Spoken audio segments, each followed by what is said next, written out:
Welcome to Genesis School of English Grammar and Literature Children. This is Dr. Pawan Kumar Jojo sir here this side. आज की class में हम लोग discuss करने वाले हैं कीपिंग क्वाइट। बच्चे आपको याद होगा जब हम लोग छोटे थे तो क्लास में हमारे टीचर हमें हमेशा बोलते थे कीप क्वाइट और we were like obedient children follow their instructions right. लेकिन अब अगर हम आज इस पोइट्री को समझेंगे और उस मैडम की उन बातों को याद करेंगे, it has a very deep meaning. Keeping quiet का बहुत ही बड़ा मतलब होने वाला है और ये कमाल की एक्सरसाइज है। इवन ओशो ने तो इसको कहा है कि मौन तो एक साधना है, मौन से मेरा मतलब कीपिंग क्वाइट से ही है। और इसमें जो इसके पोएट हैं वो आपको इतना ब्यूटीफुली ये समझाने वाले हैं कि दुनिया की हर एक प्रॉब्लम का हल जो है वो कीपिंग क्वाइट के अंदर है। इवन वर्ल्ड लेवल की भी जो प्रॉब्लम्स चल रही हैं वो उनके अकॉर्डिंग तो ये है कि हम लोग अगर कीपिंग क्वाइट के मोड को अडॉप्ट कर लें तो इट इज पॉसिबल कि we can go to the highest success of our life. हम अपने हाईएस्ट सक्सेस तक जा सकते हैं। तो एज अ स्टूडेंट चिल्ड्रन हमारी हाईएस्ट सक्सेस तो देखो we have to get admission in some college top universities में जाना है। तो हम कीपिंग क्वाइट करके कैसे जा सकते हैं? Perhaps I will make you understand this thing tomorrow in our class, so be very attentive. देखो पोएम थोड़ी बड़ी हो सकती है, वीडियो थोड़ा बड़ा हो सकता है, बट आई प्रॉमिस कि if you understand and go through this poem you will definitely understand the importance of keeping quiet in your life only, and you will understand ki how this can be very useful in your life. Okay, so before we start, let us little bit know something about the poet. हालांकि इसमें से बेटे आप लोगों को question नहीं आते हैं। पेब्लो नरूडा जो इसके पोएट हैं, आपको पोइट्री से जो पोइट हैं या राइटर्स जो हैं आपके चैप्टर्स में से उनके क्वेश्चंस ज्यादा नहीं आते, बट कभी ऐसे हो जाता है तो हमें मतलब पता होना चाहिए, एटलीस्ट हमें पोइट का एग्जैक्ट नेम और उसके स्पेलिंग पता होने चाहिए। कई बार ऐसे क्वेश्चन हो सकता है। Okay, so keeping quiet is written by Pablo Neruda. Okay, Pablo Neruda he was born on 1904 and lived up to 1973. It's his pen name. His real name is actually Naftali Ricardo Reyes Bisalto. He was born in the town of Parral in Chile. Neruda's poems are full of easily understood images which make them no less beautiful. तो उनकी लिखी हुई poem आसान है पढ़ने में, vocabulary difficult नहीं है सबको, but it has a deep meaning. आप लोग अभी जब हम लोग पढ़ेंगे तो आपको समझ में आएगा कितना ब्यूटीफुली उन्होंने कीपिंग क्वाइट को इतनी हाइट पर ले गए हैं, वो इस साइलेंस को कमाल किया है। And he won the Nobel Prize for Literature in the year 1971. Okay, so let's now start the poem. Stanza 1. Now we'll count to 12 and we'll all keep still. Poet हमें बिगिनिंग में ही ये कहने की कोशिश कर रहा है कि हम लोग 12 तक की काउंटिंग करते हैं और हम लोग स्टिल रहेंगे। वो काउंटिंग उस पर्टिकुलर टाइमिंग तक हमें स्टिल मीन्स अ साइलेंस में रहना है, राइट? ओके, अब बात को समझने का मैटर है कि यहाँ 12 को क्यों मेंशन किया गया है। देखो, हमारा जो क्लॉक रहता है या हमारी जो टाइमिंग्स रहती हैं वो 24 आवर्स होते हैं, ठीक है, बट क्लॉक के अंदर 12 स्ट्राइक्स रहते हैं, राइट? जब क्लॉक घूमता रहता है तो 12 actually indicates the timings, and the poet does not specifically fix any time कि आपको कोई 12 सेकेंड या 12 मिनट के लिए कहा गया है या कोई 12 ईयर्स का मैटर है कि जब हमें उस पर्टिकुलर पीरियड के लिए साइलेंस रहना है। He just want to convey a message कि we have to spare some time in our busy life and we have to keep silence. आप इस चीज को ध्यान देना बेटे कि साइलेंस अकेले से मतलब यहाँ साइलेंस से नहीं रहेगा, क्योंकि साइलेंस के साथ साथ हमें जो पोएट है वो he wants to think over during that silence. वो ये चाहते हैं कि हम ये सोचे कि साथ साथ साइलेंस में कि हम क्या कर रहे हैं, हमारी एक्टिविटीज क्या है। तो इनिशियली बिगनिंग लाइंस में आपको जो पेपर में क्वेश्चन रहता है जनरली 12 को लेकर के, व्हाई ही हैज मेंशन 12, तो इट इज द इंडिकेशन कि he is asking the readers to spare a little bit time of your life, and during that time we'll have to keep silence. और हमें उस particular time में silence रखनी है। वो दिन का कोई भी टाइम हो सकता है, कोई मॉर्निंग हो सकती है, इवनिंग हो सकती है, any moment it is rather. Even ये भी हो सकता है कि आप कुछ एक्टिविटी करने वाले हैं, कुछ लिखने भी वाले हैं, तो एक सेकंड के लिए जो आप सोचे कि क्या लिखने वाले हैं, even that moment is also come in the category of Pablo Neruda. तो पैब्लो नेरूदा तो आपको हर चीज के लिए वो साइलेंट होने के लिए एक इंडिकेशन देता है। ओके, चलिए आगे वो क्या कहता है। He says, for once on the face of earth let's not speak in any language, let's stop for 1 second and not move our arms so much. बड़ी इंपॉर्टेंट लाइन है, आपको पेपर में क्वेश्चन ऐसे भी आने वाला है कि which type of activities the poet wants to stop, right. अब आप समझना इस चीज को। For once on the face of earth he is requesting the people of the whole world. पूरी अर्थ को कवर किया है, मीन्स पूरे वर्ल्ड को ग्लोबली जो है, he is making a request for this silence. क्योंकि वो छोटी साइलेंस की बात नहीं कर रहा है, he is talking about a huge silence, बहुत बड़ी साइलेंस की बात कर रहा है। और वो कौन सी एक्टिविटीज है वो जो कहता है कि हमें नहीं करनी है, जिससे साइलेंस भी क्रिएट होगा और बहुत सी चीजें सॉर्ट आउट भी होंगी। Let's not speak in any language, let's stop for 1 second, not speak any language. बात समझना बेटे, पोएट ये कहना चाह रहा है कि कोई भी ह्यूमन बीइंग जो दुनिया में है वो 2 तरीके से दूसरे लोगों का नुकसान करते हैं। या तो वो कुछ ऐसा बोलते हैं, कुछ अब्यूसिव ऐसा बोलते हैं, कुछ स्लैंग ऐसा यूज करते हैं, ऐसे वर्ड्स यूज करते हैं कि somebody is hurt, मतलब कि हम बोल करके किसी का नुकसान करते हैं। And second he says, let's stop for 1 second, not move our arms, move our arms. अब आर्म्स को आप समझे कि आर्म्स हमारा एक बॉडी पार्ट है, राइट। एक मतलब इमीडिएट जो हमारे माइंड में जो इंप्रेशन आता है कि आर्म्स हमारी बाजू को ही कहा गया, क्योंकि move our arms so much, right. ठीक है, तो चलिए आप ऐसे ही समझ लीजिए कि वो हमें एक्शन से मना कर रहा है। Move our arms means he is requesting to stop all our actions which are done by our hands, कि हम अपने हाथों से जो एक्शन करते हैं वो भी नहीं करने हैं, और हम मुंह से जो कुछ बोलते हैं वो भी हमें नहीं बोलना है। क्योंकि पैब्लो नेरूदा का ये मानना है कि 2 ऐसे तरीके हैं जिससे एक ह्यूमन बीइंग दूसरे ह्यूमन बीइंग का नुकसान किया जा रहा है, राइट। तो इस बार वो रिक्वेस्ट कर रहा है कि अर्थ पर एक ऐसा मोमेंट आना चाहिए कि जब कोई भी जो है कुछ बोलेगा नहीं और कोई भी कोई एक्टिविटी करेगा नहीं। क्योंकि जब कोई बोलेगा नहीं तो कोई दूसरे को हर्ट करेगा नहीं। जब कोई एक्टिविटी नहीं होगी, कोई हम लोग हैंड से हिलाने से मतलब ये नहीं है कि एक बॉडी एक्सरसाइज का मैटर है, बॉडी एक्शन से मतलब है मैंने कुछ ऐसा एक्शन किया अपने हाथों से कि मैंने अपने किसी एम्प्लॉय का नुकसान कर दिया, राइट। मैंने कुछ ऐसा किया कि मैंने कोई फ्रॉड किया और किसी उससे दूसरे का नुकसान, मैंने किसी के सपोज हिट कर दिया, बॉडी पे मार ही दिया, उसको नुकसान कर दिया, राइट। तो एक्शन और स्पोकन दोनों ही वो मना करता है, क्योंकि पोएट का ये मानना है कि हम 2 तरीके से एक दूसरे का नुकसान किए जा रहे हैं। And that's why he makes a request that let us stop all these activities, let us stop all languages, and on this earth there should be huge silence, कि हम अर्थ पर एक ह्यूज साइलेंस क्रिएट करें। लेकिन silence की जब भी वो बात करेगा, मैं यहां पर आपको एक वर्ड और देने वाला हूं, वो वर्ड है इंट्रोस्पेक्शन। इंट्रो मीन्स इंटरनल और स्पेक्शन को आप समझ लीजिए इंस्पेक्शन। आपकी इंटरनल इंस्पेक्शन की बात कर रहा है पोएट कहता है कि जब आप साइलेंट हैं तभी वो मोमेंट होता है जब आप खुद की इंस्पेक्शन कर सकते हैं, इंटरनल इंस्पेक्शन कर सकते हैं। आप खुद के बारे में सोच सकते हैं, आप ये सोच सकते हैं कि आपने जो वर्ड्स बोले आज, या आज आपने दिन भर में जो कोई एक्शन किया, क्या उससे कोई हर्ट हुआ, किसी का दिल दुखाया आपने, या किसी का कोई नुकसान कर दिया, किसी का पैसे का नुकसान कर दिया, या किसी को डिमोट कर दिया आपने, क्या ऐसा कुछ हुआ?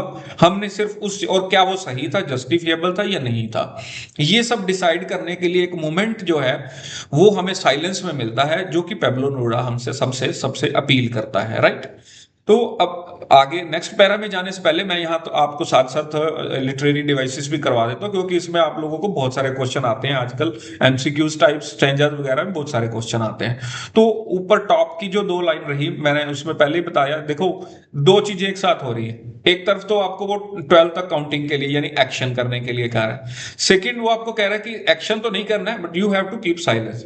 तो एक्शन और साइलेंस का कॉम्बिनेशन बना रहा है, तो यहां लिटरेरी डिवाइसेस एंटीथेसिस होगी, राइट। आप लोग ध्यान देंगे फर्स्ट लाइन में, फर्स्ट जो दो लाइनें हैं उसमें वो एक तरफ आपको काउंटिंग की बात कर रहे हैं, एक तरफ आपको स्टिलनेस की ओर ले जा रहा है, तो कंट्रोवर्सी है, राइट। एंटीथेसिस एक दूसरे का अपोजिट लग रहा है मैटर सारा, तो काउंटिंग भी स्टिलनेस भी, तो वहां पर एक तो एंटीथेसिस है। अगर आपसे क्वेश्चन ये पूछा जाए फर्स्ट टू लाइन में कौन सी है, तो आप लोग उसमें यहां एंटीथेसिस दे सकते हैं, लिटरेरी डिवाइस, राइट। स्पेलिंग कभी गलत नहीं करने, आप लोग स्पेलिंग साथ साथ सीखते रहेंगे। एलिट्रेशन इसमें फिर सेकंड लाइन में है, वी विल, यहां व का साउंड है, consonant sound, where there is the repetition of consonant sound the literary device is called alliteration. Alliteration के स्पेलिंग बच्चे बहुत गलत करते हैं, आप लोग ध्यान, एलिट्रेशन टी के बाद ई जरूर आता है, बच्चे नहीं लिखते यहाँ पे, तो आप लोगों ने ध्यान देना, ठीक रखना है, ओके। फिर एक यहाँ पर जो लिटरेरी डिवाइस और क्या है, लेट्स नोट। लेट्स वर्ड दो बार कंजक्टिव लाइंस में यूज किया गया है, तो जब ऐसे कोई वर्ड जो है कंजक्टिव लाइंस में रिपीटेडली सेम यूज हो जाता है, तो वहां पर एक लिटरेरी डिवाइस रहती है एनाफोरा। जैसे मैंने रेड में आप लोगों को इंडिकेशंस भी दी हैं, वो लिटरेरी डिवाइसेस के लिए हैं।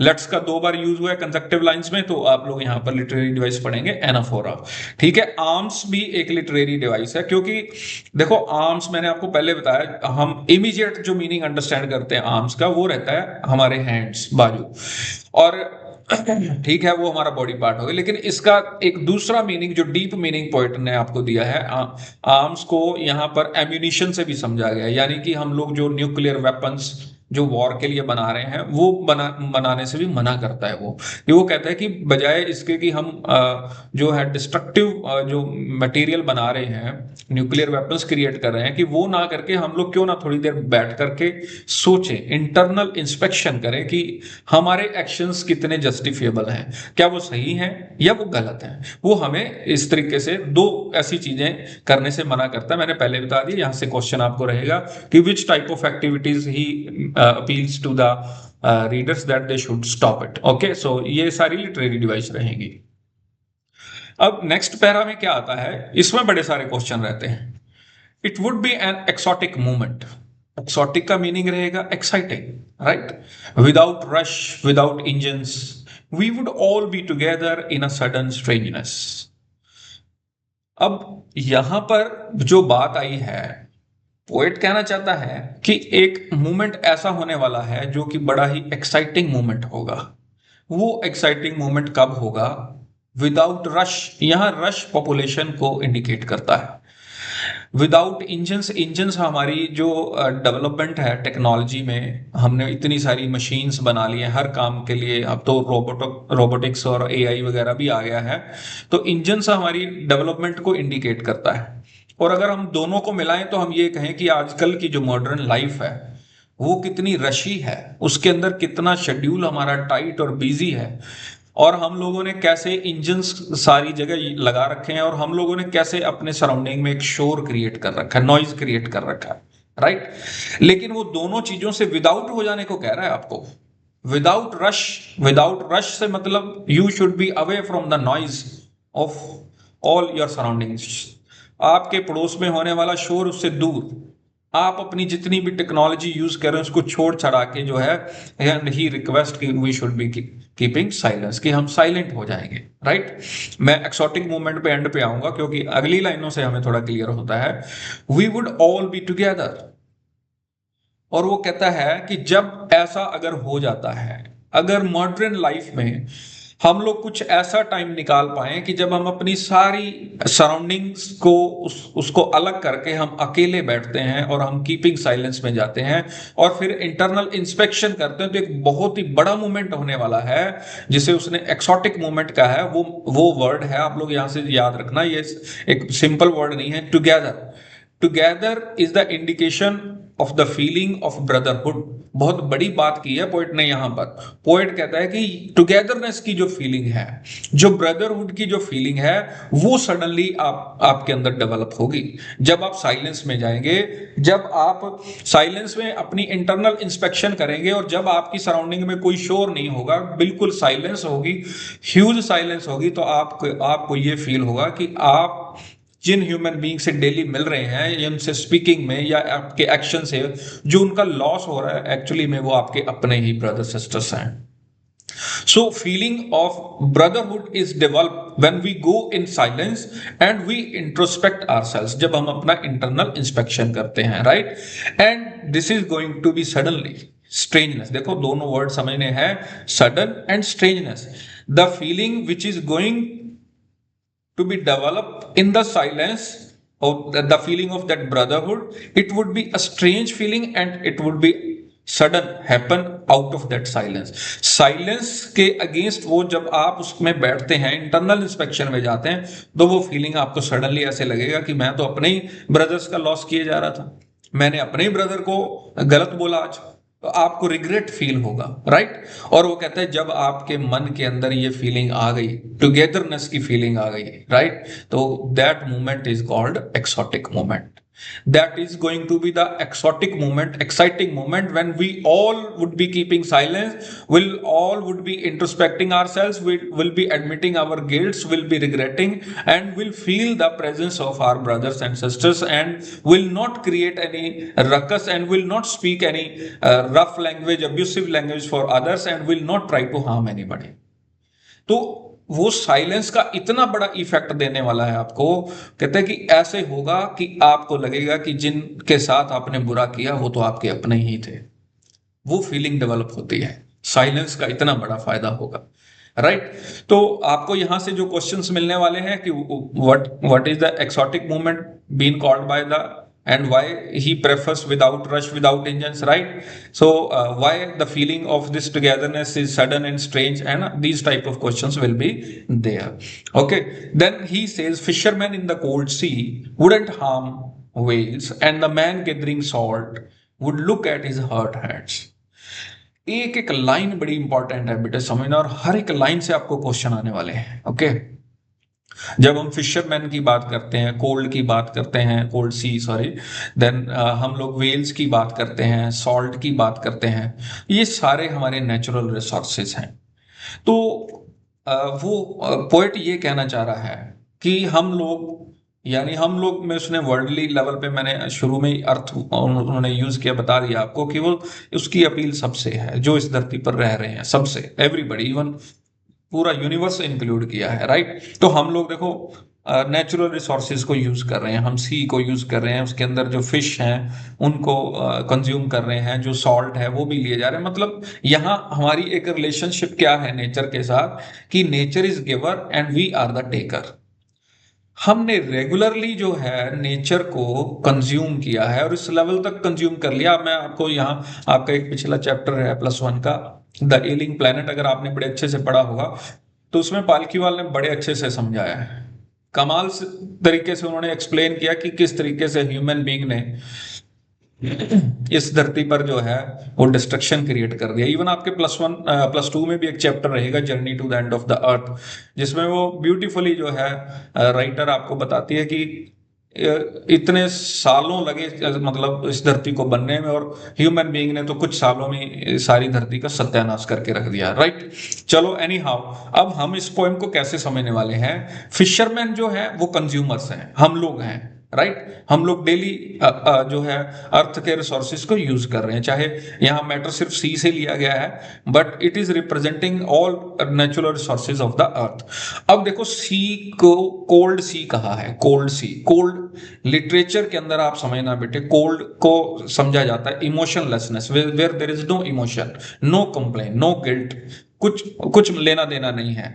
आपने सी से कितनी सारी फिश, उसके कितने रिसोर्सेज को खा लिया, पी लिया, कम कर दिया है, कितनी स्पीशीज डिस्टिंक्शन पर आ गई हैं, राइट, सॉरी एक्सटिंक्शन पर आ गई हैं. तो अब आप समझो कि फिर भी सी जो है वो कंप्लेनिंग मोड में नहीं है. ये उसका जो एटीट्यूड है सी का, it's cold. Nature does not complain to its consumers, though we are regularly consuming the resources which are available in the nature. And man gathering salt, और जो लोग सी से सॉल्ट निकाल रहे हैं, सी से सॉल्ट निकालने का मतलब भी कंजप्शन से ही है, ठीक है? नेचर के अंदर जो रिसोर्सेज हम सब उनको कंजप्शन से मतलब है. यहाँ पर सी से वेल्स ले रहे हैं, सॉल्ट ले रहे हैं, कंजप्शन से मैटर है. कहते हैं हम लोग रेगुलर इस कंजप्शन को किए जा रहे हैं, रेगुलर किए जा रहे हैं. और वो कहता है please look at his hurt hands. अब रुको, वो कहता है रुको थोड़ी देर के लिए, साइलेंट हो जाओ अपने सारे एक्शंस को स्टॉप करो, बोलना भी बंद करो और आर्म्स मूव करना यानी एक्शन भी बंद करो। अब आप सिर्फ क्या करो, look at his hurt hands. अब आप अपने हैंड्स को देखो। सबसे पहले देखो, एक एक बड़ा जनरल साइंटिफिकली बात है कि जब हम सी के अंदर रेगुलर काम करते हैं तो हमारी फिंगर्स जो है ना, वो क्योंकि सी का वाटर जो होता है सॉल्टी होता है, तो वो हमारी बॉडी से सारा सॉल्ट खींच लेता है, राइट। तो वो हमारी फिंगर्स जो है वो श्रिंक हो जाती हैं, ठीक है। अब वो पोइट ये कहना चाह रहा है कि हमने कभी इस बारे में सोचा ही नहीं कि हम नेचर से जो रेगुलर हमारी कंजप्शन चल रही है, जो परपेचुअली हम लोग हमारी कंजप्शन चल रही है, कि हम ये जो एक्शन हमारा चल रहा है इससे नुकसान किसका हो रहा है। His hurt hands. मैं यहाँ एक और एग्जांपल यहाँ पर ऐड करना चाहूंगा। देखो, क्योंकि हम लोग पंजाब और हरियाणा में देखते हैं कि जो पैडी की जो हार्वेस्टिंग होती है उसका जो कंटेंट काट लेने के बाद जो बचा खुचा मटेरियल रहता है, तो स्टबल बर्निंग जिसको कहा जाता है यहाँ पे, तो वो स्टबल्स को जला दिया जाता है, राइट। और सारा उसका जो स्मोक होता है वो हमारे आसपास के एरिया में सोनीपत, दिल्ली, नोएडा इधर चला जाता है, राइट। तो अब हम लोग उस स्टबल को जलाने से पहले कभी सोच ही नहीं रहे कि वो हो सकता है हमारे अपने रिलेटिव्स दिल्ली में रह रहे हैं, हमारे अपने रिलेटिव्स नोएडा में रहे, तो वो पॉइजनस स्मोक जो है it is going to that side, वो उधर चला गया या इधर ही रह गया, तो वो एक्चुअली तो हम किसको कर रहे हैं, we are hurting our own hands. यहाँ देखो, हैंड्स का मतलब भी टुगेदर से कहीं ना कहीं लिंक करता है, क्योंकि पोएट ये कहना चाह रहा है कि हम किसी और का नुकसान तो कर ही नहीं रहे ना, वी ऑल आर ब्रदर्स। हम नुकसान ऐसा सोच लेते हैं कि हमारे यहाँ से तो स्मोक उड़ के दूसरी साइड चला गया, हम कंजप्शन जो है हमारा फायदा, मतलब यहाँ हमारी ग्रीडीनेस इंडिकेट होती है कि हम इतने ग्रीडी हो गए हैं that we have not seen the loss of our brothers. हम अपने ब्रदर्स को भूल ही गए कि, और हम ये भूल गए कि वो नुकसान उनका नहीं है, वो भी हमारा ही नुकसान हो रहा है, ठीक है। तो वो हम यहाँ पर जहां ह्यूमन बीइंग को ग्रीडी दिखाया जा रहा है, वहीं जो नेचर को ये दिखाया जा रहा है कि नेचर इज ऑलवेज अनकंप्लेनिंग, वो कंप्लेन ही नहीं करती है, आप उसको कितना ही कंज्यूम किए जा रहे हैं, इट्स ओके, राइट। लेकिन हमने क्या कभी बैठ करके इस बारे में सोचा कि हम हर्ट किसको कर रहे हैं। The hurt is to our own hands. Own hand से मीनिंग क्या है, हमारे अपने ही ब्रदर्स हैं, अपने ही ब्रदर सिस्टर्स हैं, हमारे अपने रिलेटिव्स हैं, अंकल आंटी है जो वहीं कहीं पड़ोस में रहते हैं, अगर वो स्मोक उधर जाता है तो वो उनको हार्म कर रहा है। तो वंस ऑन द अर्थ ही रिक्वेस्ट, राइट। वो फिशरमैन है चाहे मैन गैदरिंग सॉल्ट है, सबको ये कह रहा है वुड नॉट, अब हम नहीं करेंगे, अब हम ना तो नेचर कंजप्शन करेंगे, अब हम सिर्फ साइलेंस में जाएंगे, और साइलेंस में जाने के बाद हम अपने आप को इवेल्युएट करेंगे, हमारी असेसमेंट होनी चाहिए एक्टिविटीज की, कि जो हम एक्टिविटीज कर रहे हैं, हम इतनी जो कंजप्शन किए जा रहे हैं, क्या हमारी वो सारी एक्टिविटीज वो जस्टिफिएबल है। इतने ट्रीज हमने काट डाले हैं, हमने सी को जो है उसकी जो स्पीशीज हैं और उनको कहाँ किस लेवल तक कंज्यूम कर लिया, वो सब चीजों की इवेल्युएशन होना चाहिए, और देन गो इनटू इंट्रोस्पेक्शन, और उन इंट्रोस्पेक्शन में जाने पर उसके जो रिजल्ट्स होंगे, वो रिजल्ट्स जो हैं वो हमें that will take to togetherness, तो वो हमें टुगेदरनेस की ओर लेके जाते हैं। तो यहाँ पर नेचर के साथ और ह्यूमन बीइंग के साथ एक एक जो रिलेशनशिप की जो बात की गई है कि किस तरीके से ह्यूमन बीइंग अपने ग्रीडी होने के, अपने लालच में, अपनी टेम्पटेशंस में किस तरीके से वो नेचर का कंज्यूम किया जा रहा है, और वो सोच ही नहीं रहा है कि मैं एक्चुअली में ओवर कंजप्शन करने से मैं अपने ही ब्रदर्स का, अपनी नेक्स्ट जनरेशन के लिए मैं कितना बड़ा जो है वो प्रॉब्लम क्रिएट कर रहा हूं, राइट। तो आगे जाने से पहले मैं यहां पर साथ के साथ लिटरेरी डिवाइसेस भी डिस्कस कर लेते हैं। तो एक लिटरेरी डिवाइस होती है रेपिटिशन।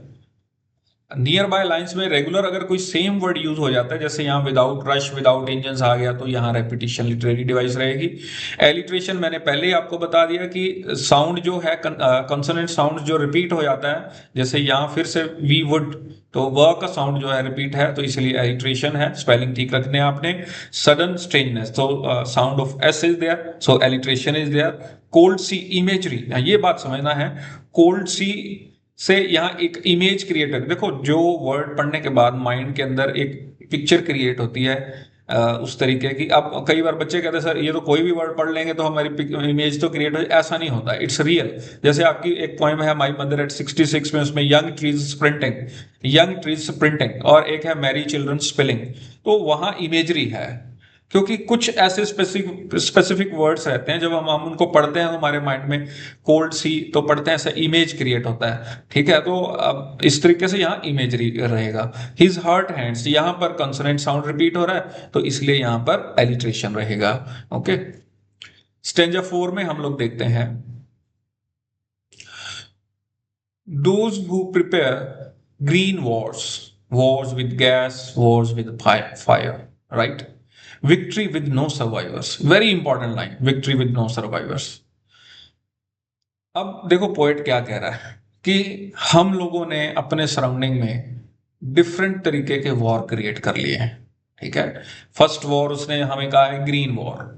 ग्रीन वॉर से मतलब है deforestation, harm to the nature, जो हम लोगों ने नेचर, जैसे हमने पिछले पैरा में भी पढ़ा, तो हमने नेचर के अगेंस्ट भी एक तरीके से वॉर छेड़ रखा है। Wars with gas, Wars with gas से मतलब क्या है? The pollution which is being created by human activities, ठीक है। अब यहाँ वॉर विद गैस से मतलब फैक्ट्रीज, इंडस्ट्रीज का स्मोक है, हमारे व्हीकल्स का स्मोक है, वो सब चीजें इसके अंदर आ जाती हैं, राइट। फिर है वॉर्स विद फायर।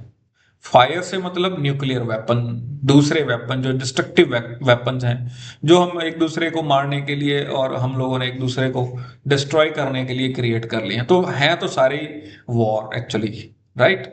अब वो कहता है कि दोज हु प्रिपेयर, अब वो उनको अपील कर रहा है। पेपर में कई बार ऐसे भी क्वेश्चन है, दोज से किनको मतलब है? Those the people who like these type of war or those who are somehow directly indirectly involved in these type of war, चाहे तो वो नेचर के अगेंस्ट है, चाहे वो इंडस्ट्रियलिस्ट हैं वो, और चाहे वो लोग जो वॉर लाइक करते हैं रियल, जिसमें अभी रिसेंटली इंडिया पाक का चाहे 1-2 डे का रहा और उधर यूक्रेन का रशिया के साथ चल रहा है, ये सब चीज़ों के अगेंस्ट और उनके बारे में बात करता है पोएट, और उनको कुछ अपील करना चाहता है। अपील बड़ी जबरदस्त है, वो कहता है विक्ट्री विद नो सर्वाइवर्स। मैं यहाँ पर आपको बच्चों एक कहानी सुनाना चाहूंगा। मैं यहाँ पर एक, आपके बहुत ही फेमस हिस्ट्री में आपने पढ़ा होगा, सम्राट अशोक की उसकी मूवी भी है, मुझे मूवी का नाम अभी याद नहीं आ रहा, लेकिन शाहरुख खान उसमें हीरो हैं। आप लोग वो मूवी देखेंगे तो सम्राट अशोक जो रहे, शुरू में जब वो अपने जो है चाइल्डहुड से लेकर के उनके अगेंस्ट कॉन्स्पिरेसीज रही, और वो कॉन्स्पिरेसीज उनको मारने के लिए रहती थी, क्योंकि राजा लोग भी लड़ते ही रहते थे राजगद्दी के लिए, है ना। तो वो सम्राट अशोक जैसे जैसे बड़ा होता गया वो, लेकिन ही वॉज ब्रेव, तो वो बचता रहा और बचता रहा, धीमे धीमे बड़ा भी होता रहा, उन्हें उससे समझ में आने लगी चीजें और कॉन्स्पिरेसीज। फिर धीमे धीमे उसको ये भी समझ में आया, उसको पता चला फिर कि वो सारी कॉन्स्पिरेसीज एक्चुअली में उसकी एक स्टेप मदर होती है, वो सारी करती है ताकि उसका अपना बेटा उसकी जगह पर आ सके। तो ये सब चीज़ें थी। चलो, फिल्म में मैं आपको जो मूवी की बात कर रहा था, तो मूवी में एक्चुअली में ये हुआ था कि जो उसका एक लास्ट युद्ध था, जब उस लास्ट युद्ध के बाद तो उसने टोटली वॉर से मुंह ही मोड़ लिया था, और वो मोहन की और कीपिंग क्वाइट की ओर चला गया था, आपकी पोइट्री की ओर चला गया था। तो वो एक्चुअली वहां हुआ ये था, जब उसने सबको मार दिया था ना उस युद्ध में, सबको मार दिया, और वो आप सीन देखना, उसके बाद वो मतलब अपने आप को वो he was the only survivor, वो अकेला ही बचा है, और वो चिल्ला रहा था कि देखो मैं जीत गया, विक्ट्री हो गई मेरी, राइट। लेकिन वो जिसको बताना चाहता था, ऐसा कोई भी पर्सन वहां पे प्रेजेंट नहीं है, यानी उसने सबको ही मार डाला था, राइट। वही बात पोएट यहां पर कह रहा है, विक्ट्री विद नो सर्वाइवर्स। अगर आप ऐसे वॉर में शामिल हैं जिससे आप ह्यूमन बींग्स की किलिंग इन्वॉल्व है, आपने ऐसे वॉर को स्टार्ट कर रखा है, सारी दुनिया को मार डालने का सामान तैयार कर दिया है, that is not called the victory. आप रेगुलर डिफोरेस्टेशन किए ही जा रहे हैं, उसके अगेंस्ट प्लांटेशन कर ही नहीं रहे, that is not called the victory. आपके कंट्री ने बहुत डेवलपमेंट कर लिया है, आपने बहुत सारी फैक्ट्री इंडस्ट्री लगा रही है, लेकिन वो पॉइजनस स्मोक जो सारे एरिया को पल्यूट कर रहा है, जिससे लोग मर रहे हैं, that is not called the victory. अगर आपके पास न्यूक्लियर वेपन है और आप पूरे एक देश को खत्म करने का सामान रखते हैं, that is not called the victory according to the point. वो कहता है विक्ट्री विद नो सर्वाइवर, सबको मार देने का मतलब विक्ट्री नहीं होता, that is not called the victory.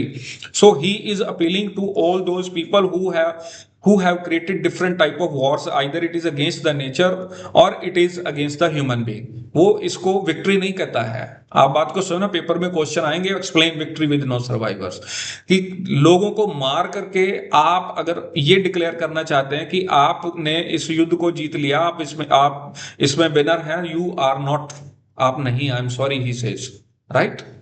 इसके अगेंस्ट वो फिर कहते हैं सोल्यूशन क्या होना चाहिए, ठीक है ये सब। अब मान लीजिए जो पढ़ता है इस पोएम को वो कहेगा ठीक है चलो मान लिया कि पैब्लो साहब की ये विक्ट्री नहीं है, तो फिर what is to be done. अब कोई देश आकर के हमें अटैक करेगा, हम क्या करेंगे, हम आज जोड़ के बैठे थोड़ी रहेंगे, तो क्या करना है।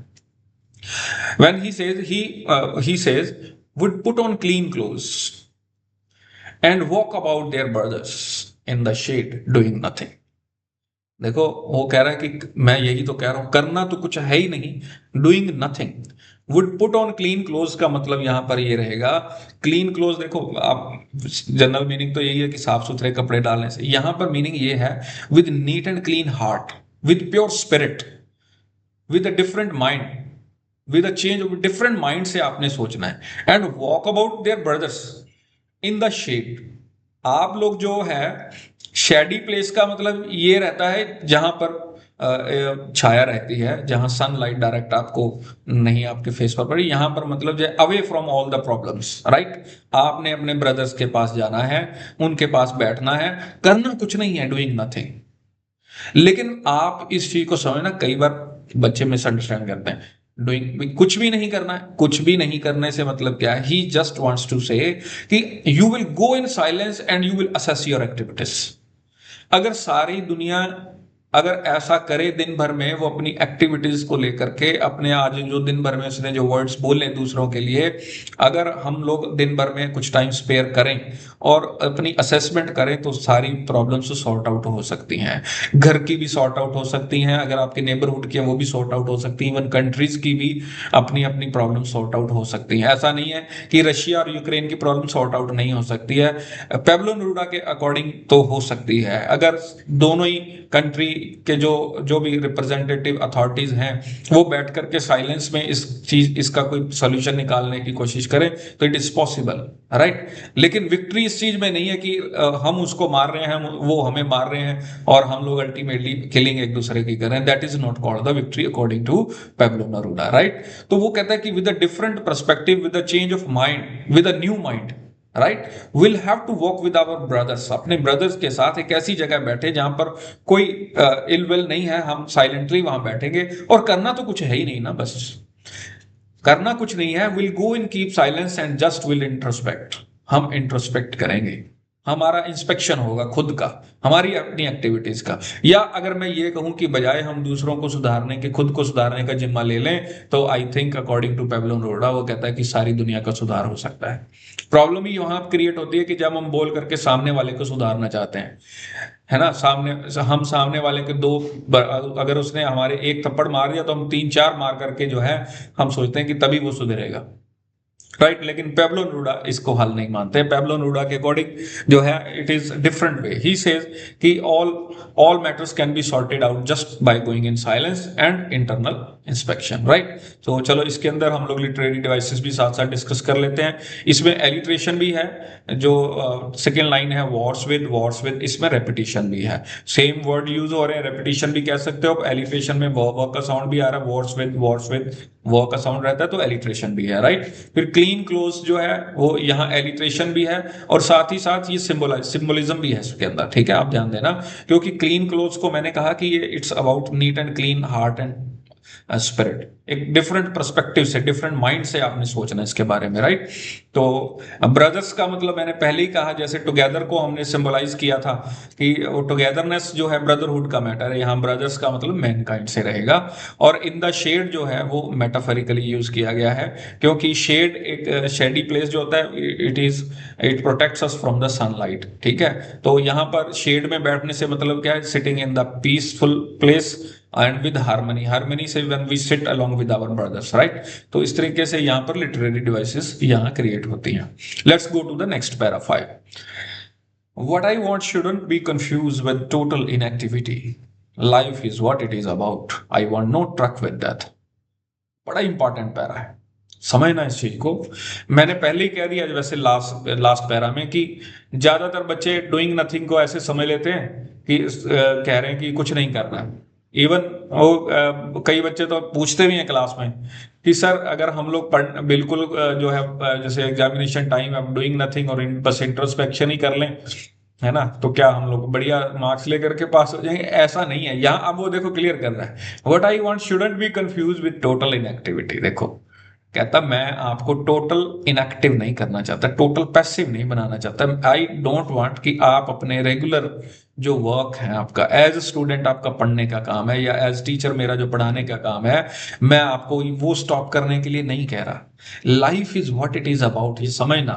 Life is what it is about means कि जो लाइफ के अंदर हमें जो डिफरेंट रोल्स मिले हुए हैं, अगर मुझे एज सन जो मेरा रोल है, एज फादर मेरा जो रोल है, एज टीचर जो मेरा रोल है, वो मुझे करना ही पड़ेगा, क्योंकि लाइफ है, लाइफ के अंदर हमारे रोल है, डिसाइडेड है। आप एज स्टूडेंट, एज सन, एज ब्रदर, ठीक है, या एज सिस्टर, जो आपका रोल है वो आपको करना ही पड़ेगा। आपके पेरेंट्स भी कर रहे हैं, उनके पेरेंट्स भी कर रहे हैं। Life is what it is about the different roles which have been given और प्रोवाइडेड टू अस, ठीक है, according to our age, will have to perform all those actions, right. वो आपको वो रोल तो करने ही पड़ेंगे। वो टोटल इनएक्टिव नहीं कर रहा आपको, कहता मैं आपका डेली शेड्यूल डिस्टर्ब करने की बात मैंने कही नहीं। मैंने तो सिर्फ इतना सा कहा है कि थोड़ा सा time, 12 means little bit time out of your busy and hectic schedule, spare that time and just go in introspection। Introspection में आपने जाना है और फिर सिर्फ यही सोचना है कि हम कर क्या रहे हैं। कहीं हम अपने ही रिलेटिव्स, अपने ही फ्रेंड्स का नुकसान तो नहीं कर रहे। This is to think about. Like I want no truck with death. यहां मैं ट्रक का मीनिंग आपको अगर इजी में आप इसको अगर रिलेशन समझ लें तो ऐसे है। देखो, I want no truck with death, यहां डेथ को समझना, डेथ मीन्स डेड बॉडी, ठीक है। अगर आप दिन भर में कोई एक्शन नहीं कर रहे, मान लो कि एज टीचर मैं क्लास में गया, पेब्लो नेरूदा को फॉलो किया मैंने, और मैं आज कुछ बोल ही नहीं रहा मुंह से, और मैं एट द एंड जो है बच्चे अपने आप ये समझे कि आज की पोएम हो गई और मैं चला गया, और बच्चे भी जो है आज उन्होंने कोई क्वेश्चन पुट अप नहीं किया, उन्होंने कुछ समझा नहीं, और वो भी सोचे कि आज हमारी क्लास लग गई। It's wrong. No truck with death. As a dead body is of no use, similarly, a person without any activity is of no use. He is considered like a dead body. समझ रहे मेरी बात को? अगर मैं as teacher अपना role नहीं कर रहा, मैं सुबह स्कूल जा नहीं रहा टाइम पर, मैं बच्चों को पढ़ा नहीं रहा टाइम पर, ठीक है, तो वो तो टोटल इनएक्टिविटी होगी। और चाहे मैं जिंदा हूं, सांस आ रही है, जा रही है, लेकिन मेरा रोल एक डेड बॉडी जैसा है, विच पेब्लो नेरूदा रिफ्यूज। वो कहता है आई वांट नो ट्रक, मैं I do not want to make you behave like a dead body. मैं आपको डेड बॉडी बनने के लिए नहीं कह रहा, मैं आपको टोटल इनएक्टिव होने के लिए नहीं कह रहा। वो कहता है अपने दिन भर के सारे काम करो जो आपके हैं, सब करो, राइट। और उसमें से थोड़ा सा टाइम आपने सिर्फ निकालना है, स्पेयर करना है असेसमेंट के लिए। दिन भर की एक्टिविटीज में आपने जो किया, क्या आज उसमें आपने किसी के साथ बुरा बोला, क्या आपने अपने किसी एक्शन से किसी का नुकसान किया? This is to be think about, right. तो यहां वो बड़ा क्लियरली आपको ये बात कह रहा है कि मेरे वर्ड्स को कंफ्यूज ना करें। I am not talking about any total inactivity. Life is what it is about. जिंदगी है तो इसे जीना ही पड़ेगा। किसी शायर ने कहा है जिंदा हो तो जिंदा नजर आना भी चाहिए, है ना। तो डेड बॉडी की तरह बिहेव नहीं करना है आप लोगों ने, ओके। तो यहां पर जो है यूफेमिज्म एक लिटरेरी डिवाइस रहती है नो ट्रक के अंदर। It's an indirect expression that gives the meaning something unpleasant और something embarrassing is there, right. Embarrassing यहाँ पर ये है कि अगर आप लोग इसकी पोएट्री का मीनिंग ये समझ लेंगे कि बस पेब्लो नेरूदा जी ने कह दिया है, चुप करके बैठ जाओ अपना, और अपना जो है इंट्रोस्पेक्शन करते रहो, सारी समस्याओं का हल हो जाए। This is not going to be happen, ठीक है। तो यहाँ पर एक लिटरेरी डिवाइस यूफेमिज्म आप समझेंगे। नेक्स्ट पैरा में पोएट कहता है if we weren't so single minded about keeping our lives moving, and for once could perhaps a huge silence might interrupt the sadness of never understanding ourselves and of threatening ourselves with death. बेटे इस पैरे को ना आप मेरे तरीके से अगर आप समझ जाएंगे ना तो आपको ये बड़ी अच्छी से समझ में आएगा, और अदरवाइज ये आपको समझ में नहीं आने वाला, मैं आई गारंटी यू। ठीक है, एक तो आप यहां पर हम लोग इतना समझेंगे, if we were not so single minded. Single minded से मतलब क्या है? डिटरमिन। ठीक है, हमें डिटरमिन होना है, और लाइन को ऐसे लिखा गया है, इफ वी वर नॉट, अगर हम हुए नहीं डिटरमिन। किस चीज के लिए डिटरमिन होना है? About keeping our lives moving, कि हमारी जो लाइफ है वो मूविंग रहे, चलती रहे। हर कोई चाहता है, मैं भी चाहता हूं कि मेरी लाइफ स्मूथली चले, आप भी चाहते हैं आपकी लाइफ स्मूथली चले, आपके पेरेंट्स भी चाहते हैं, हर कोई चाहता है कि सबकी लाइफ स्मूथली चले। ठीक है, लेकिन उसके लिए कुछ करना पड़ेगा। ठीक है, उसके लिए हमें डिटरमिन होना पड़ेगा, सिंगल माइंड होना पड़ेगा। और सिंगल माइंड होके फिर करना क्या है? क्वेश्चन तो यही है ना, क्वेश्चन तो यही है। अब आपने एक थर्ड लाइन जो बीच में लिखी हुई है, for once could perhaps a huge silence, अब इसको छोड़ के हम लोग जो है यहां से शुरू करेंगे। दिस सैडनेस, पेपर में क्वेश्चन भी आता है, which sadness poet is talking about. देखो, चाहते तो हम सारे ये हैं कि लाइफ स्मूथली चले, लेकिन हो रहा है कुछ डिफरेंट, हो रहा है ये सैडनेस क्रिएट है हमारी सराउंडिंग में। सैडनेस कौन सी है? Sadness of never understanding. बात को समझना बेटे, सैडनेस ऑफ नेवर अंडरस्टैंडिंग। एक तो ये प्रॉब्लम है हमारी, हम बात ही नहीं समझना चाहते किसी की, हम अपने माँ बाप की बात नहीं सुनना चाहते, हम अपने टीचर की बात नहीं सुनना चाहते। और उस नेवर अंडरस्टैंडिंग के मैटर में कई बार पेरेंट्स भी हमारी बात नहीं समझते हैं। मतलब आप इसको अपोजिट भी समझ सकते हैं, आप साइंस लेना चाहते थे, पेरेंट्स कहते साइंस नहीं लेनी है, या आप साइंस नहीं लेना चाहते थे, पेरेंट्स कहते साइंस ही लेनी है। आप डॉक्टर नहीं बनना चाहते थे, फिर भी पेरेंट्स कह रहे हैं डॉक्टर ही बनना है, नेवर अंडरस्टैंडिंग। ठीक है, या आप शाम को अपने फ्रेंड्स के साथ पार्टी में जाना चाहते हैं, पेरेंट्स कहते हैं नहीं जाना है, खतरा है। ठीक है, और ऐसे करके फिर नेवर अंडरस्टैंडिंग। तो उस नेवर अंडरस्टैंडिंग के मैटर में हो क्या रहा है कि हमारे सराउंडिंग में सैडनेस क्रिएट हो चुकी है, राइट? जबकि चाहते हैं हम एक smooth life. Sadness of never understanding ourselves. और दूसरी सैडनेस किस वजह से है? Of threatening ourselves with death. Threat करना एक दूसरे को, इतना थ्रेट करना कि मार ही देना। जैसे जैसे कि रशिया थ्रेट कर रहा है यूक्रेन को, उधर इजराइल का भी चल रहा है, युद्ध चल रहा है, वो भी एक दूसरे को मारने मराने में लगे हुए हैं। कुछ टाइम पहले हम लोग भी इसी काम में लगे हुए थे, थ्रेटनिंग थी। तो उस टाइम आप खुद इमेजिन करो कि एक टाइप की सैडनेस, एक फियर, ठीक है, वो हमारी सराउंडिंग में क्रिएट हो गया था। अब देखो, ऊपर की दो लाइनें और नीचे की दो लाइनों में कितनी बड़ी कंट्रोवर्सी है। ऊपर की दो लाइनें तो हम चाहते हैं keeping our our lives moving, की लाइफ हमारी चले बहुत बढ़िया मस्त, राइट? और लाइफ को मस्त चलाने के लिए जो चाहिए वो तो हम कर नहीं रहे, उल्टा हम क्या कर रहे हैं, हमने एटमोस्फियर जो क्रिएट कर रखा है अपनी सराउंडिंग में, वो है नेवर अंडरस्टैंडिंग का। और फिर हमने एटमोस्फियर कर रखा है कि हम लोग थ्रेट कर रहे हैं। और मैं तो हैरान होता हूँ कई बार आजकल के बच्चों, मैंने पेरेंट्स कभी कभी आते हैं मुझे बताते हैं, बच्चा घर छोड़ के चला जाता है, या वो तो, कहता है मैं तो सुसाइड कर लूंगा, मुझे मोबाइल दिला के लाओ।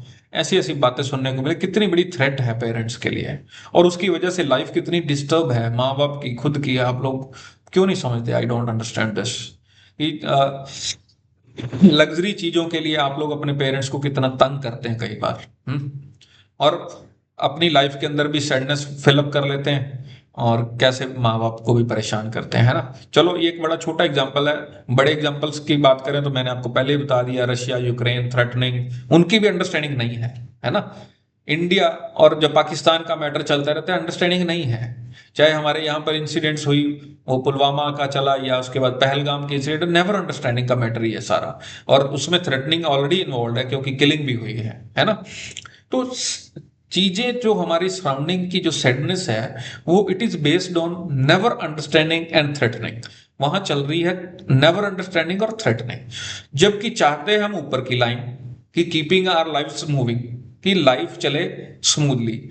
अब लाइफ स्मूथली चले और लाइफ से ये सैडनेस हट जाए, इसके लिए क्या करना पड़ेगा? इसके लिए बीच वाली लाइन को पकड़ना पड़ेगा। बीच वाली लाइन क्या कहती है? फॉर वंस कुड परहैप्स, शायद ऐसा हो जाए, पोइट कहता है, huge silence might interrupt this sadness. कि शायद जब आप साइलेंस में जाएं, इंट्रोस्पेक्शन करें, तो हो सकता है कि ये जो सैडनेस है इसको इंटरप्ट किया जा सके। यानी कि वो लाइफ की हर एक प्रॉब्लम का हल साइलेंस में फाइंड आउट करता है। वो कहता है कि जब आप साइलेंस में जाएंगे, आप अपना इंट्रोस्पेक्शन करेंगे, तो आपको समझ में आएगा कि मुझे अपने मम्मी पापा को तंग नहीं करना चाहिए मोबाइल के लिए या बुलेट लाने के लिए, मुझे सिर्फ पढ़ने पर ध्यान देना चाहिए। तो अंडरस्टैंडिंग क्रिएट हो जाएगी और थ्रेट क्रिएट नहीं होगा। तो अल्टीमेटली उस हाई जो साइलेंस है, उस साइलेंस से वो सैडनेस लाइफ में रिमूव हो जाएगी और आपकी लाइफ फिर बड़ी स्मूथली चलने वाली है ना। बात को समझ में आने का मैटर है। ये चीजें घर घर, मान लो सास बहू की लड़ाई है ना, बहू खाना नहीं बनाती, सास कहती है बनाना ही चाहिए इसको, नेवर अंडरस्टैंडिंग होगी। वो बहू डराती रहती है मैं तुम सबको जेल में डाल दूंगी, मैं घर छोड़ के चली जाऊंगी, पति भी डरता रहता है, नेवर अंडरस्टैंडिंग और थ्रेटनिंग चलती है, राइट। लेकिन अगर सभी अपना अपना रोल प्ले करें, अगर वो सास बहू का मैटर भी वो अपना अपना सोचें बैठ के साइलेंस में कि दिस इज माई ड्यूटी, ठीक है, मेरे जो इन लॉज हैं उनको लुक आफ्टर करना या उनको खाना बनाना जरूरी है, और हस्बैंड भी सोचे चलो वो अगर वर्किंग है तो मुझे साथ में सपोर्ट करना है, मतलब कुछ टाइप से अगर वो अंडरस्टैंडिंग क्रिएट कर लेते हैं और बजाय इसके कि थ्रेटनिंग के वो इस चीज को अंडरस्टैंड करेंगे। और अंडरस्टैंडिंग कब बनेगी, जब वो साइलेंट होंगे, जब साइलेंट होकर के बैठेंगे, सोचेंगे कि हमारी एक्टिविटीज कैसी होनी चाहिए, क्योंकि टोटल इनएक्टिविटी तो कहा नहीं ना। पोइट साहब ये थोड़ी कह रहे हैं कि बस आप टोटली डेड बॉडी बन जाओ, कुछ करो ही नहीं। वो that is not the way of keeping silence. Silence is a different matter, it's a matter of assessment, it's a matter of introspection, internal inspection is required, right, and then only the life can be made smooth, तभी आपकी life smoothly चलेगी। और देखो third line जो, जब हम इसको club करते हैं, ऊपर की दो लाइनें तीनों की, तो बीच वाली लाइन से क्लबिंग होती है। ह्यूज साइलेंस माइट इंटरप्ट, आपने ऐसे समझना है बेटे लाइंस को कि ह्यूज साइलेंस उस सैडनेस को रिमूव कर सकती है जो आप चाहते हैं कि लाइफ में नहीं होनी चाहिए, और आप चाहते हैं कि आपकी लाइफ स्मूथली चले, तो साइलेंस से ये काम होने वाला है, ठीक है। तो इसमें बहुत सारी एलिट्रेशन नहीं है इस पैरा में, ऊपर ऊपर बस व का कंसोनेंट साउंड जो है मैंने आपको बताया है वो रिपीट हो रहा है, तो alliteration is there. Last para is very important. Perhaps the earth can teach us as when everything seems dead and later proves to be alive। बड़ी इंपॉर्टेंट लाइन है। अब देखो पोएट कहता है कि human beings is a different creature on this अर्थ, क्योंकि परमात्मा ने उसको सोचने के लिए माइंड दिया, वो सोच सकता है कि सही क्या है गलत क्या है, ठीक है, लेकिन फिर भी हम ऐसा कर नहीं पा रहे अपनी रियल लाइफ में। वो कहता चलो हम लोग अर्थ से ही कुछ सीख लेते हैं, वो अर्थ को ही हमारा टीचर बना देता है। कहता अर्थ कैन टीच अस। अब देखो अर्थ के ऊपर time to time different season रहते हैं, ठीक है, इसमें समर भी आता है, इसमें विंटर भी आता है, ऑटम भी आता है ना, मानसून भी रहता है, इसमें सारे सारे सीजन टाइम टू टाइम आते रहते हैं, राइट। और उसमें एक सीजन रहता है विंटर का सीजन, मैंने पहले भी माई मदर एट 66 पॉइंट में भी पढ़ाया है, जिसमें आता है लेट विंटर स्नो। तो विंटर को एक तरीके से डेड सीजन कहा जाता है, क्योंकि विंटर सीजन में जो ग्रोथ है, लाइफ की ग्रोथ है, या अर्थ के ऊपर की जितनी ग्रोथ है वो स्लो हो जाती है, तो उसे एक तरीके से डेड सीजन कहा जाता है, राइट। हम लोग भी, हमारा डेली शेड्यूल भी विंटर में क्या रहता है मोस्टली, आलस में पड़े रहते हैं, ठंड है बाहर नहीं जाएंगे नहीं जाएंगे, है ना, फॉग भी रहती है, विजिबिलिटी भी कम रहती है, ऐसे करके तो जो है विंटर का सीजन जो है वो एक तरीके से डेड सीजन माना है। तो अर्थ के ऊपर भी वो एक डेड सीजन माना जाता है, राइट। जैसे पीपी शैले की एक पोएम है the ode to the west wind, उसमें उसने एक लाइन में कहा है, if winter has come spring is not far away. Winter has come मतलब अगर दुख आ गया है, वहां ऐसे अंडरस्टैंड किया गया है, spring is not far away. अब स्प्रिंग सीजन जो होता है वो ये माना जाता है spring is the season of joy and happiness. तो वहां इसको अंडरस्टैंड किया गया इस तरीके से कि अगर दुख आए तो सुख आने वाले हैं, ठीक है, क्योंकि विंटर के बाद स्प्रिंग सीजन आ जाता है, राइट। अब यहां पर भी देखो अर्थ में एक टाइम ऐसा रहता है व्हेन एवरीथिंग सीम्स डेड, यहां विंटर सीजन का टाइम आया है। जब अर्थ के ऊपर एक सीजन ऐसा रहेगा जब लाइफ की ग्रोथ स्लो हो जाती है, थोड़ा रुक जाती है, हम स्लो हो जाते हैं, right, and later proves to be alive. लेकिन विंटर के जस्ट बाद स्प्रिंग सीजन आता है और earth is laden with different type of colourful flowers. तो धरती के ऊपर जो है इतनी सारी ग्रोथ शुरू हो जाती है।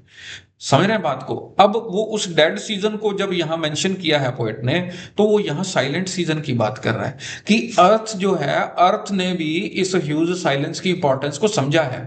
वो भी अपनी रोटेशन के अंदर एक टाइम उसने ऐसा रखा हुआ है जब when she goes in silence, वो साइलेंस में जाती है, और उस साइलेंस का रिजल्ट कितना फ्रूटफुल होता है कि स्प्रिंग सीजन में वहां पर फिर फ्लावर्स ही फ्लावर्स, और all trees are laden with different type of fruit, सारी धरती और सारी दुनिया खुश हो जाती है। स्प्रिंग सीजन को पंजाब हरियाणा में तो सेलिब्रेट किया जाता है, ठीक है, even other other states also, in south में भी करते हैं, है ना, हार्वेस्टिंग टाइम हो जाता है, all farmers are very happy, right. तो पोइट कहना ये चाह रहा है, अर्थ कैन टीच अस, कहता मत सीखो मेरे से, मत पढ़ो मेरी पोएम को, जो मैं कहना चाह रहा हूं ना समझो इस चीज को, लेकिन अर्थ से ही सीख लो। अर्थ आपको एक लेसन दे रही है कि गो इन ह्यू साइलेंस, क्योंकि जब आप साइलेंस में जाएंगे तो later proves to be live, आप जिंदा हो जाएंगे, फिर दोबारा से लाइफ मिलेगी आपको, यानी कि आप एक डिफरेंट पर्सपेक्टिव से सोचेंगे, and then you will be working for your own brothers country, तब आप कंस्ट्रक्टिव होंगे, डिस्ट्रक्टिव नहीं होंगे। समझ रहे हैं बात को। तो हम यहाँ पर अर्थ, क्योंकि एक टीचर का उसने उसको टीचर के साथ रिप्लेस किया गया, जब नॉन लिविंग क्वालिटीज, जब sorry living qualities are given to non living objects, जैसे टीचर की क्वालिटी यहाँ अर्थ को दे दी है, तो यहाँ पर्सोनिफिकेशन लिटरेरी डिवाइस रहती है। लेकिन बात समझने की ये है कि व्हेन एवरीथिंग सीम्स डेड, तो यहाँ seems dead when earth goes in silence, later proves to be alive. जब वो साइलेंस में जाती है तो उसका रिजल्ट ये आता है कि later proves to be life, फिर स्प्रिंग टाइम आ जाता है, and that is the time of joy and happiness. Similarly if will go in silence and will introspect, definitely will get all those joy and happiness which we should have actually in our life, right। तो इस तरीके से अर्थ से भी हमें हमें lesson मिल सकता है, मत अगर हम समझें कि पैब्लो नेरुदा की बात नहीं समझना चाहते हम, बट वो हमें अर्थ को एज टीचर हम उससे लेसन लेना चाहिए। Now I count up to 12 ending lines of the poem and you keep quiet and I गो।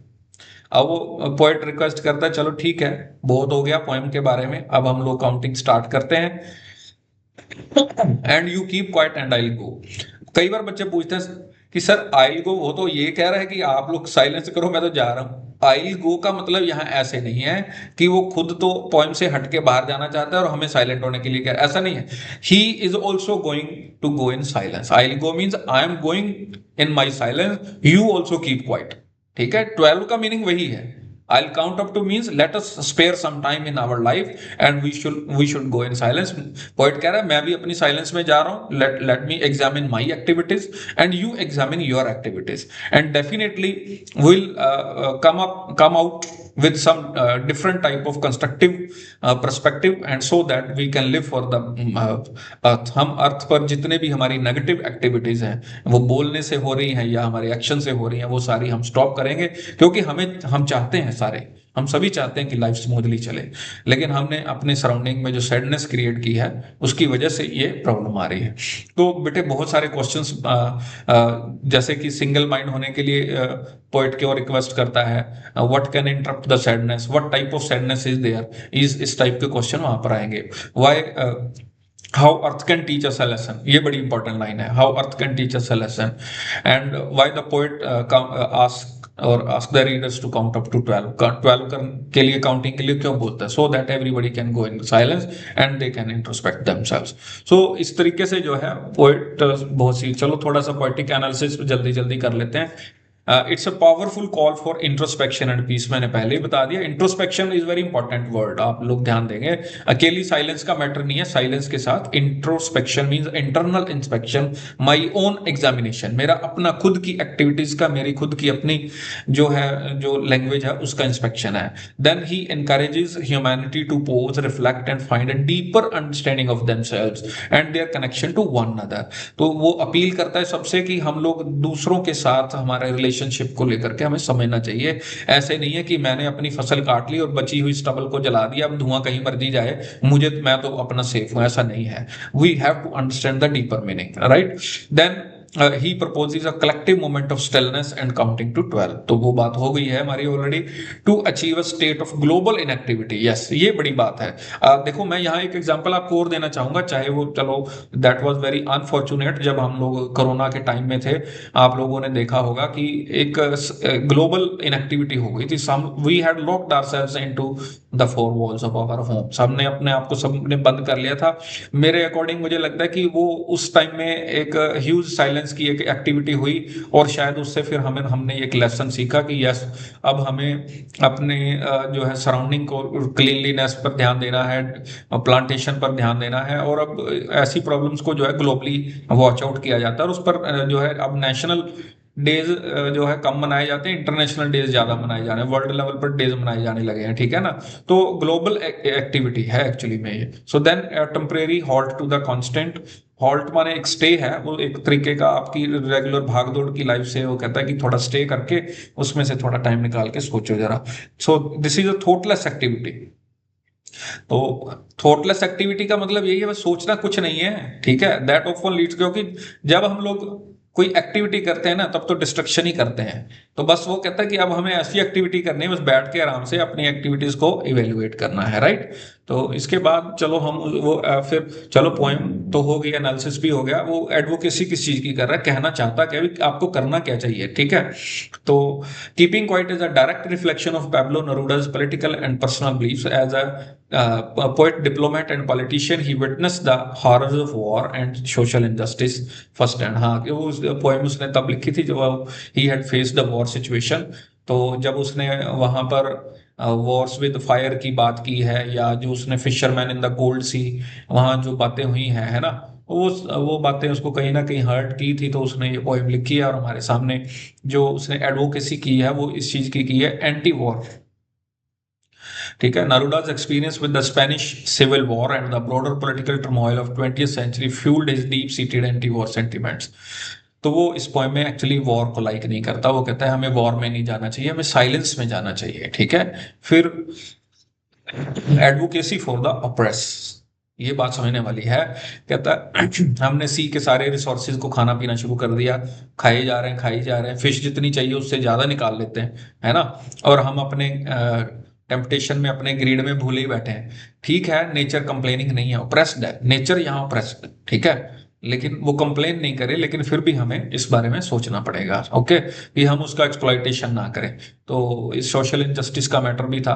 फिर यूनिवर्सल ब्रदरहुड, ये हमने पढ़ा ही, उसके अंदर दो तीन जगह पर ऐसी बात आई है, जैसे कि जब वो बात कर रहा है it would be an exotic movement, तो वो फीलिंग जो है सडनली, टुगेदर वर्ड एक हमने पढ़ा था, टुगेदर। फिर वॉक विद द ब्रदर्स की बात आई थी, तो ब्रदरहुड का मैटर है। ओवरऑल पॉइंट में वो वॉर के अगेंस्ट जाकर के ब्रदरहुड की बात करता है कि हमें वॉर नहीं, वॉर जैसी एक्टिविटीज में, डिस्ट्रक्टिव एक्टिविटीज में इन्वॉल्व नहीं होना है, हम लोग यूनिवर्सल ब्रदरहुड की बात करेंगे, ठीक है। और सिंपल जो मैंने बताया, द पावर ऑफ इनएक्शन, और कहते हैं करना तो कुछ है ही नहीं ना, just we have to keep silence, बस साइलेंस में।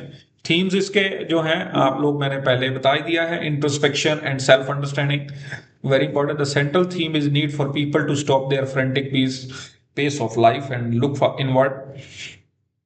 The speaker believes that this pause will allow us to interrupt the sadness of never understanding ourselves। मैंने पहले ही बता दिया, जिंदगी की सैडनेस को हटाना है, तो ह्यूज जो है silence might interrupt the sadness. Peace and unity की बात की है उसने, जब वो कहता है कि नो वॉर, वो कोई भी वॉर रिकमेंड नहीं करता, चाहे ग्रीन वॉर है, वॉर विद गैस है, वॉर विद फायर है। वो कहता है बस just sit some under some shade, कहीं बैठो आराम से, वहां से सोचो ह्यूमैनिटी के बारे में, पीस के बारे में। सो पीस एंड यूनिटी उसका दूसरा थीम है। द डेंजर्स ऑफ हेस्ट, वो कहीं उसने इन चीजों, जब विदाउट रश विदाउट इंजन की बात की है ना, तो कह रहा है हमारी लाइफ इतनी हेक्टिक है, हम कुछ सोच ही नहीं रहे हैं, हम लोग तो बस दौड़े जा रहे हैं, दौड़े जा रहे हैं, सुबह उठे फटाफट नहाए धोए, बस स्कूल चले गए, स्कूल से आगे ट्यूशन पढ़ाने लगे, ट्यूशन पढ़ाते पढ़ाते रात हो गई, फिर सो गए, फिर उठ गए, ये सब चल रहा है। छोड़ो ये सब, थोड़ी देर रुको, हॉल्ट, रुक के साइलेंस में जाओ, अपनी एक्टिविटीज को ऑब्जर्व करो, ठीक है। द साइकिल ऑफ लाइफ, ये भी बड़ी बात है, क्योंकि कई लोग तो ये सोचते हैं भी नरोड़ा साहब ने बोल दिया साइलेंस में जाना है, बैठो आराम से, कुछ काम नहीं करना है, वो नहीं हो। कहता है जो लाइफ साइकिल है वो चलाओ, जो आपकी जिम्मेदारी है, जो ड्यूटीज हैं, वो हमने करनी है, उसके अंदर कोई इंटरप्शन नहीं होना चाहिए। I don't want make you dead, मैं कहता आपको डेड बॉडी नहीं बनाना चाहता, ठीक है, तो एक जिंदा आदमी की तरह रहिए, और जो अपना सारा सर्कल है उसको आप लोग एक जीवन को जीना है उस जैसे जिए, लेकिन उसमें से कुछ टाइम सिर्फ स्पेयर करने की बात उसने कही है। पोइटिक डिवाइसेस सारी मैंने साथ साथ आपके साथ शेयर कर दी, ये एक अलग से आप लोग समझना चाहेंगे तो आप अब देख सकते हैं। ठीक है, poetic devices on one page only. तो ये मैं इस पर बार बार डिस्कस नहीं करूंगा। और इसके साथ ही God bless you all, thank you, you listen me, God bless you.